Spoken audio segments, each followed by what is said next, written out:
ওয়ার্ল্ডে না কোনো কোনো ম্যাচ এমন হয় না যেগুলো দেখে সবাই বলবে বা এটাকে ইগনোর কর, এটা না দেখলেও চলবে। সেই ম্যাচগুলোই না সব থেকে বেস্টেস্ট ম্যাচ হয়। যেটা একটু আগে দেখলাম, সাউথ কোরিয়া ভার্সেস চেক।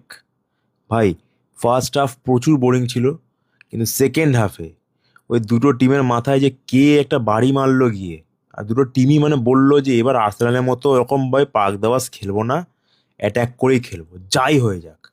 ফার্স্টে তো গোল দিল ভাই চেক রিপাবলিক, আর ওরা সেট পিসে প্রচুর ভালো ছিল।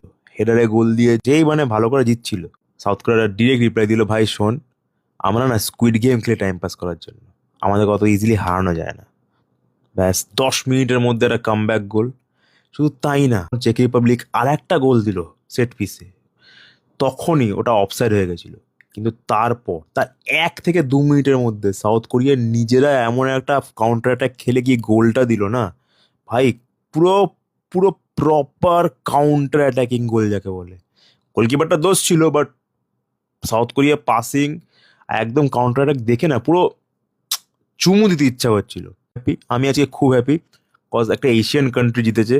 আর আমি বারবার সবাইকে বলি, as Indian fans we should always support the Asian countries first before the south American or the European countries. সবসময় এশিয়ান কান্ট্রিকে সাপোর্ট করো। আর সাউথ কোরিয়া ফার্স্ট জিতেছে, 3 পয়েন্ট পেয়ে প্রচুর ইমোশনাল হয়ে গেছে। হেভি খেলা হয়েছে ভাই, প্রচুর সুন্দর খেলা হয়েছে, কাউন্টার অ্যাটাকিং খেলা হয়েছে, মজার খেলা হয়েছে। তোমরা কি খেলাটা দেখেছো? ফটোফট করে কমেন্ট নিয়ে নাও কেমন লাগলো খেলাটা।